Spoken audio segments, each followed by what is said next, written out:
us a little bit about your job here at the Fish and Wildlife Service? Sure. So I'll start. I'm Troy Anderson. I'm the Assistant Field Office Supervisor for Endangered Species and Conservation Planning here in the Virginia Field Office. And I've been with the Fish and Wildlife Service since 2012. You know, one of the questions you talked about you're interested in is, what do I do to conserve the environment? Yes. So as a federal manager, the amount of time I get to spend doing actual on-the-ground conservation work is limited, and that's just a trend you see as you move up through your career. You know, you start out doing a lot of field work, and now I get out in the field like twice a year. Okay. So my role is to provide those 6 people that I just mentioned with the tools, the time, and the training for them to get out in the field and do the work. Okay. As a service, we have a big overarching mission. The Fish and Wildlife Service mission is to conserve, protect, and enhance the fish and wildlife and their habitats, both for the enjoyment of the current generation and future generations. We do that through a lot of different ways. The Fish and Wildlife Service oversees the nation's refuge system. We also implement a lot of the wildlife laws, which we'll talk more about based on some of your questions.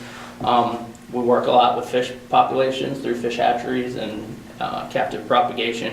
And we also have a pretty intense and large communications group at the national level that focuses on spreading the importance of all these laws and our mission to the American public. And so that's kind of the big mission of the Fish and Wildlife Service. So my group is more focused on the Endangered Species Act and conservation. That conservation mission here is achieved through a lot of different pathways. Some of it's on the ground recovery type activities. A lot of it involves technical assistance. We like to work with people and teach them and guide them through planning projects that, instead of conserving, just don't have impacts on listed species to begin with.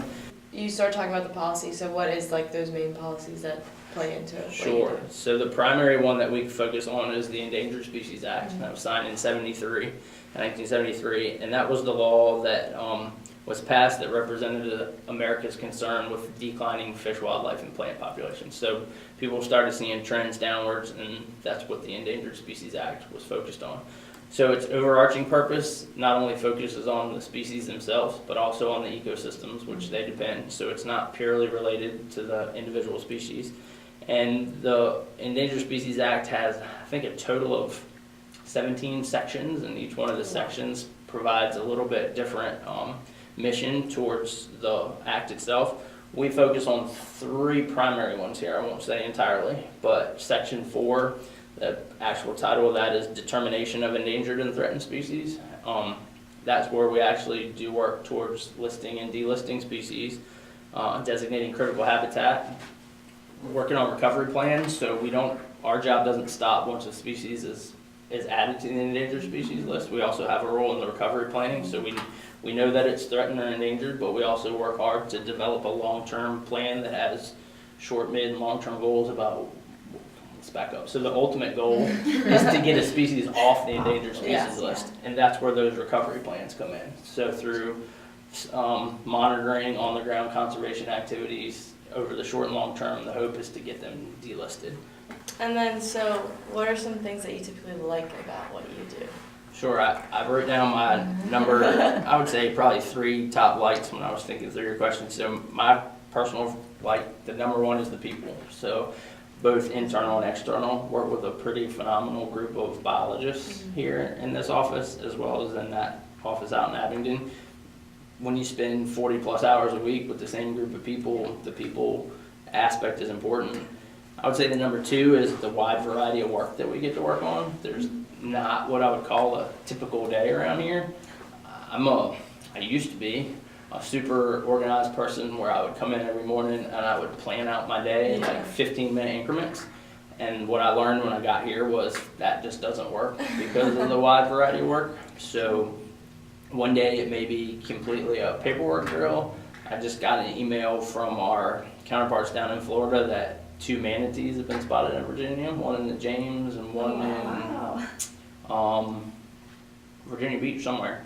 So while we don't oversee manatee, we will help them track some of those reports.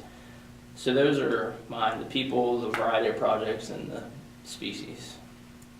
You kind of already hit on some things that you didn't like, but like, is there anything to add to that or that you struggle with? Sure, so I think I mentioned this one. As you kind of grow in your position and you move up the chain, your science and field time decreases. I'm okay with that. Mostly okay with that. I like leading teams. I like managing people. I'm a big picture thinker. The day-to-day details don't interest me as much as how can we do things better, smarter, faster. So I'm okay with that. I knew it was coming. Yeah. It's just been a natural progression. I would say the second thing would be politics infiltrating science. So science is a pretty cool process, and it has a lot of checks and balances in it, and politics doesn't. So what I don't like is that sometimes politics will trump good science, and that's tough to deal with at times. It doesn't happen a lot, but we're definitely seeing an increase in that. All right, well, thank you so much for your time. We've learned a lot. Good. So, yeah.